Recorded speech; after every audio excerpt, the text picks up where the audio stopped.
What's up, everybody? Welcome back to my channel, Damien After Dark. If you're new here or you have not subscribed yet, go ahead and hit that subscribe button so you can be up to date when I post videos, okay?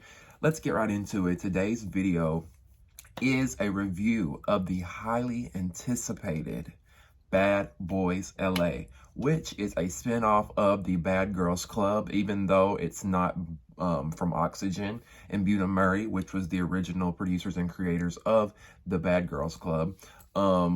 This is executive produced by Natalie Nunn, who was on the Bad Girls Club, of course, and the fans for years have always said they wanted to see a Bad Girls Club version with men in the house instead of women. So Natalie has for years tried to pitch this idea to different networks, and she finally paired up with the Zeus Network, which I think was actually a good fit. I don't think it would have been as interesting had it been on a major network, because there's so many more restrictions versus being on a streaming platform like Zeus. And I think as much as craps I've given Natalie in the last year when she started doing baddies and she started working with Zeus, I really have to give her props with this one, because for the series premiere, season 1, episode 1, I'm gonna have to give it like an 8 out of 10, maybe an 8.5. It was a pretty good premiere. It was action packed. We got different characters. We've got so many different personalities. Now, there are a few things that I do think need some work and some touching up, which we'll get into. But first and foremost, let's just start with the cast, okay? Because there's a lot of people doing the most. A lot of people doing the most for the cameras, and it's so sad and desperate to see. Now, not everybody. So throughout this video, I'm going to give you, who I think were the stars of the show, who I think are doing the most, and who I think are background extras, like, why are you here? Okay, so we'll start off by saying I am glad that they decided to incorporate some straight men into the mix. I was hoping they weren't going to just cast all gay men, and I was afraid it was going to be a stereotype of just all flamboyant gay men, but there really is a range of different guys, and I like that. So good job on the casting. I do wish they would have gotten unknown guys instead of guys with the platform. I do understand what they were trying to do with that from a marketing standpoint. Try to get the guys to post about the show, and their followers are gonna, subscribe to Zeus. It's all a part of the machine, and I get that. However, I feel like the reason Bad Girls Club was so successful was because the girls were unknown. I'm gonna have to, let me clean my camera, y'all. Hold on just a second. There we go. Maybe y'all can see me better now. So yeah, I feel like that's the reason why Bad Girls Club was so successful. Now, however, even though these guys have a platform, I don't know most of them. The only ones I knew prior to watching this were Milan, Gutta, and I think that was it, And I only knew Gutta from seeing him on Instagram. But the rest of these guys have platforms, and I didn't really know who they were. So I guess I'll take it. Anyway, let's start with it opened up with madness, by the way, because Andrew Caldwell was just arguing with Milan right off the bat. And Andrew ends up leaving the show, which I think was a good move for him and the show, because, why was he even casted? To me, Andrew Caldwell was just such an off-the-wall choice of casting. I give y'all your props for overall casting, but Andrew is the one that I feel like that could really just have been left out. He's extra, he's annoying, he's loud, he's not that cute to look at, in my opinion. We could have left Andrew out of the fucking equation and saved it. Because if y'all notice, when Natalie had all the guys together, she was saying, this is not what the fans want to see. This is not what the fans want to see, referring to Andrew. Yet we had a whole episode about it. No, we don't want to see it. So why did y'all show it? Why did you cast him in the first place? That's one of my complaints about the show so far. However, let's get into the beginning, which is some of the good parts. The two white boys, the Williams, they were doing the absolute most. And I'm like, y'all, wherever y'all found these thirsty stunt queens, these thirsty tired bottoms, y'all need to send them back to where they came from too. Even though this was entertaining, but they were up here arguing and fighting over who was the baddest William. Like, and really, it was the one from Tennessee with the brown hair. He's the one who really started it. Because out of nowhere, he gets up on the bus and he's like, I heard you were talking shit about me. I heard you were talking shit about me. Like, come on. Really? What did you hear? Or are you just looking for a moment? Because this is what I feared with coming into this show. I feared that a lot of these boys were going to try to take the blueprint from the Bad Girls Club and incorporate it into this show. And that's not what we want to see. The Bad Boys Club or the Bad Boys LA, whatever, it needs to have its own identity. It needs to have its own brand and its own authenticity. You guys need to stop trying to take a page out of the Bad Girls Club, okay? Stop trying to do it. And I can tell that the two white boys are really trying to do it. The William, the one with the pink hair, William the baddest or whatever, he even said at one point, I run LA. It's like, stop with the tired extra. They're reminding me a lot of Sydney Starr. What Sydney did in Baddies ATL when she was finally a bad girl. And I say that because it's not the Bad Girls Club. I'm not saying that because she's trans, so don't come for me. But she's finally a bad girl because she come on the Baddie show. She was never on Bad Girls Club like she claimed. But the two Williams, yeah, they were just doing the most. And then we get to the house and the two Williams, everybody's ramping them up to fight. Y'all need to fight it out. Y'all need to fight it out. They get to fighting. And I'm like, what in the hell? First of all, y'all come up on this show claiming you the baddest, you the baddest, you the baddest. And then you get out there and you fight like that? That's what we're doing?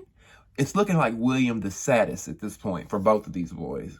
Because they're doing the most. They look a mess in what they're wearing. Y'all can't fight.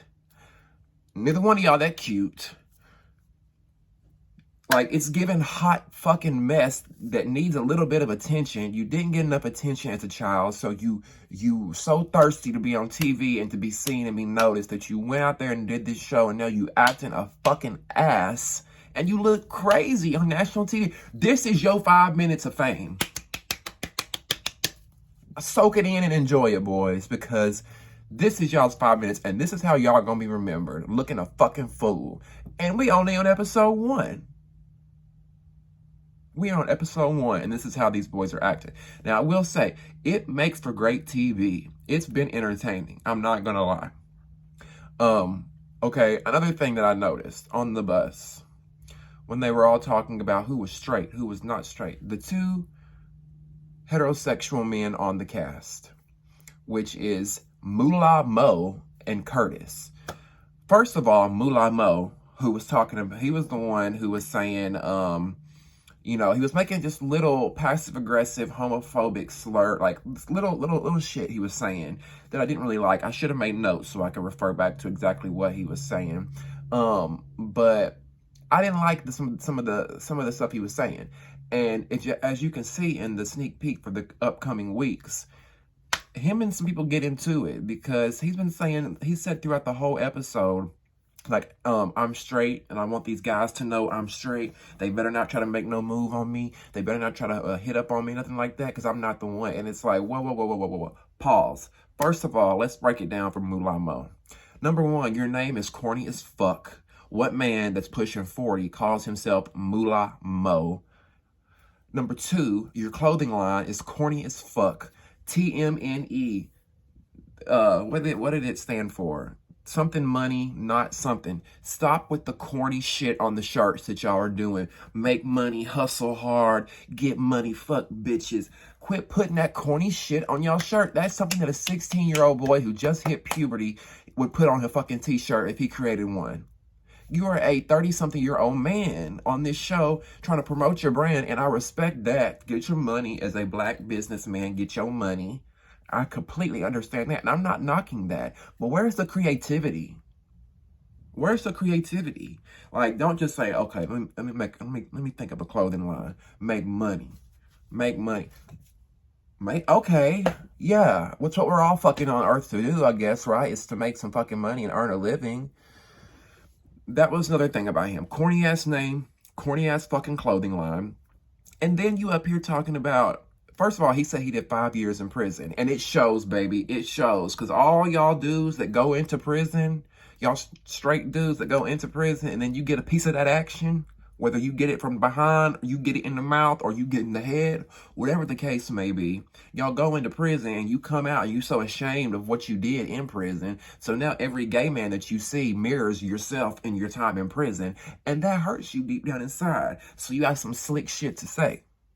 I see you, Moolah Mo, and the fans is gonna eat your ass alive. Because what you don't know is that 90% of the motherfucking Bad Girls Club, Bad Boys LA fan base is gay men. And the other 10% are women. And those 10% of those women are pretty much LGBT allies. So get ready for when you get on your social media, on your Twitter or your Instagram, for them to eat your ass up for these little slick comments that you making. And first of all, what did you think?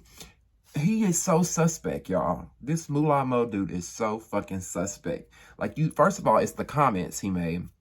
Then you've watched the Bad Girls Club because you said in your confessional, oh, everybody knows about the Bad Girls Club, so I'm part of the Bad Boys Club now. Okay, so obviously you watched the Bad Girls Club before. That's another red flag. Number 3, you on the motherfucking Bad Boys show. What did you expect? A bunch of straight dudes to be sitting up in the house all day playing cards and smoking weed? Bitch, no. That's not what's fixing to happen. This is the Bad Boys Club. You're going to have some gay men in there because most bad boys are gay men. Straight boys are boring for the most part. That's why there's only 2 of y'all cast. That's why, for the most part, the 2 straight men sat in the back and didn't say much besides some homophobic ass shit. Now, I will say Curtis is not as homophobic, I don't think, as Moolah Mo, but he still is, in my opinion, because he's like that friend that sits along but don't say nothing.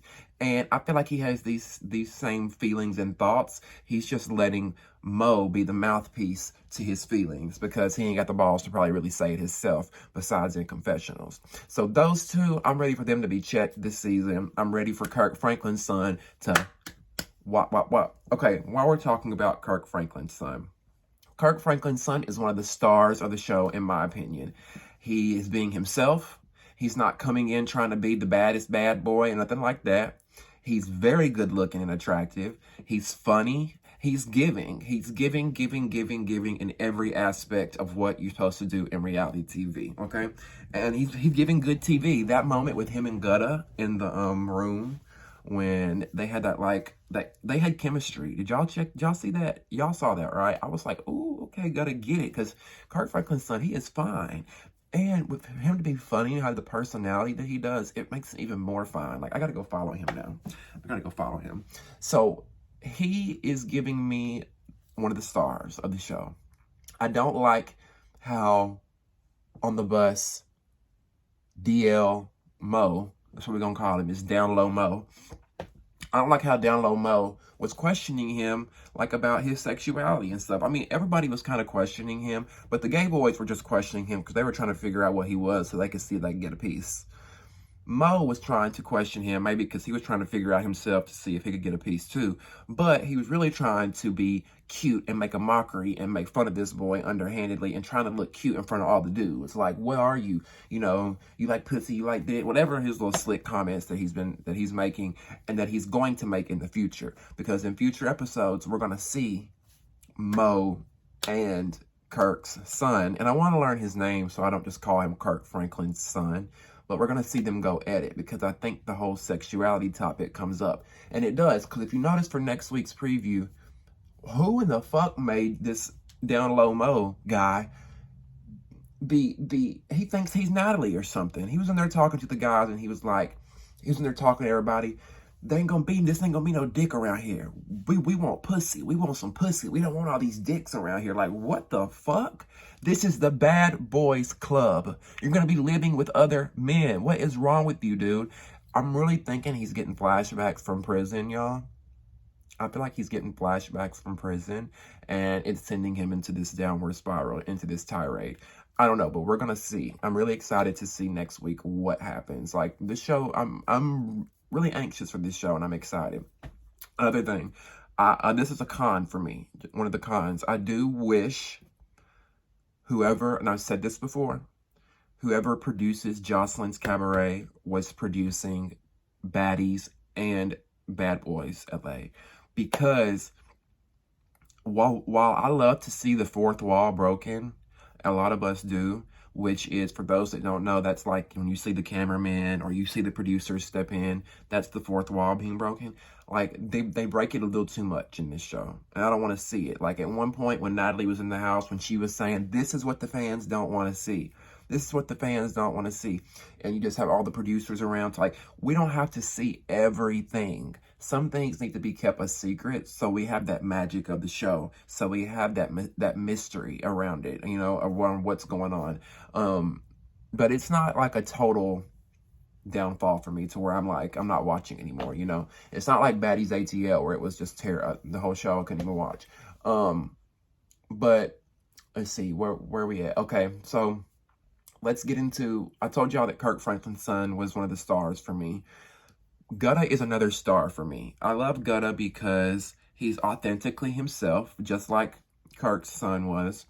He's being him. He's not trying to come in and be the baddest, like I said earlier. He's funny, and I'm here for it. I really, really like Gutta. I feel like, you know, like I said, I knew of him before watching this show, but he's a great fit for the show, and I love how he don't take no shit from nobody. And I think these little straight boys have got another thing coming, because they think they fixing to try to talk down to Gutta or any of these other boys and try to make them feel less than because they're gay. Oh, they're gonna get checked. Let's see. So far, those are my two stars. Who's doing the most for me? The two Williams. The two white boys are doing the most. And again, let me go back to them. How y'all gonna be claiming y'all the baddest up here fighting, looking the motherfucking fool, and then y'all sharing this tiny ass room together? Y'all, after y'all fought each other and got y'all's ass beat by Darrell, then y'all gonna go back up into the bedroom and room together in this tiny ass little bitty beds. Like, I was mind blown. Mind motherfucking blown. Like, and after they fought, that brings me back to Darrell. Why the fuck? Like, Darrell should have been sent home, in my opinion. It wasn't funny for me for you to just, like, Milan was right, and it's the first time I actually agree with Milan about something. They were bullying, straight up. Like, or Darrell was bullying. Like, he jumped in when the two white boys were fighting, and he hit them both. Like, why did you do that? Obviously, he's so drunk, but he was one that was doing the most for me. He gets put in that category, doing the fucking most. And if I was Natalie, I just would have said, you know, send him home. And y'all want to be on the Bad Girls Club so fucking bad, play by the rules. Y'all know how it goes on the Bad Girls Club. You put your hands on somebody and you fight. You go home. Bye, Darrell. See ya. I would have sent him home. He was obviously trying to get camera time and look cute for attention, and it looked sad. The bad part about it is he's kind of funny in his confessionals, but it's just like, you just need to tone it down. You're up here. You need to bring it down to here, okay? Milan is another one who was doing the most. Oh, before I get into Milan, the boy from Tennessee who started all this shit on the bus, you get a scratch on your fucking face, and you claiming you the baddest and all this shit. You done signed up to be on the Bad Boys Club, but now you in the corner crying, talking about you want to go home, your face cut. I'm not doing this, Natalie. I'm not doing this. I'm not doing this. No, you the baddest, right? You the baddest. You want to be on the Bad Boys Club. This is it. The saddest. The guy with the brown hair, the saddest award. He just a thirsty stunt queen, do anything for a moment, suck a dick for 5 minutes of fame. I can't. Dusty, I'm gonna try to give him a chance because I know we're in the first episode, but right now he's like at the low for me. He's down here. Darrell, for how you acted, you're down here with me as well. Like, not impressed. The other white boy that claims he's a rapper, not impressed. You down here as well. Okay, so let's work our way up. Milan. I was hesitant about Milan joining the cast because I've always felt like Milan wants to just be on TV and be a reality star, and is so thirsty for the limelight that he'll do anything based off of things that I've seen on Instagram and whatnot. And how Zell Swag released those screenshots of how he was begging for his job back on Love and Hip Hop. And And Milan, like, I really liked you in parts of this episode. Like when you stood up for the two white boys who were getting their asses beat. You know, you were trying to nurse the little dude back to health. There were some things I really like about Milan, and he's so fine. Like, you can't put that past Milan. He's so fine, and he dresses cute, in my opinion. But your personality overshadows all that, Milan. And, like, I really hope I see a different side to you this season. But how you did with Anthony in the bedroom fighting over the bedroom, like, you're already fighting. I feel like you're trying to take a page out of the Bad Girls Club blueprint as well. And you're kind of in the no, you're not kind of, you are in the category of doing the most. Because when I saw that preview for next episode, and you were like, Jarrell, y'all remember, they're sitting there, he's like, Jarrell, I think what you did was whack when you bullied those boys and you hit them. And then he just throws a drink in Darrell's face. Everything that you're trying to tell Darrell about himself is what you are at this moment. Like, Natalie, all of them are sitting there, and you just sling this drink. Like, what? Like, it was so bizarre. I could not believe I was watching this. But, I mean, it's great TV, don't get me wrong. But I just feel like a lot of these boys are doing the most. Where is the class? Like, can we get through the first episode before y'all start having beefs and fighting? Can we see the house? Can we get to know y'all? Like, they are already just swinging and throwing drinks and fighting and like, that's not how I act. And like, this is the two straight boys there. This is why other straight people sometimes look at us like we're messy. Because the two straight dudes, even though I can't stand them, they were the only ones that were really being reserved a little bit, you know. With exception to Gutta, exception to Kirk Franklin's son, a little bit of an exception to Anthony. He was doing a little bit of the most too. But the two straight dudes, you know, and the other four gay guys that I just named out, and Kirk Franklin's son is bisexual. I don't think he's gay. You know, y'all, the rest of y'all are just doing way too fucking much too fast. Tone it down. But so far, so good. So far, I'm liking the show. I just hope that, you know, maybe everybody was nervous the first episode, the first day. Maybe everybody was just, you know, I don't know what the fuck they were trying to do. But I do think that this is going to be a great season. And I'm going to try to recap as much of it as I can. So I hope you guys stay tuned to the channel. I'm trying to think if there's anything else that I want to talk about regarding this episode. I gave you guys my stars. I gave you the ones who I think are doing the most, and the ones that I feel like are extras just fading into the background. Andrew Caldwell, who is gone now, which I'm glad he's gone. Who else do I feel like? I feel like the guy from Tennessee, I feel like the white boy, he's kind of like an extra. The one from Shelbyville, Tennessee, I feel like he's just lame to me. I don't know what it is. He's doing the most, and he's just lame.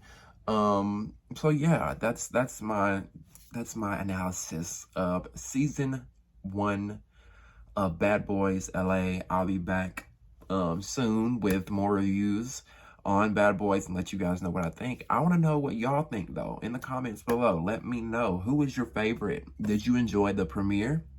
Did you like the show? Who was your favorite? Who did you guys dislike the most? You know, who's doing the most for you? Who is your extra? Who is your stars? Comment below. I want you to join the conversation, because I love to comment back with y'all, and I love to talk about these kind of stuff like reality shows and all that shit. Thank you so much for the support. Thank you for those who are watching, and we'll see you next time on Damien After Dark.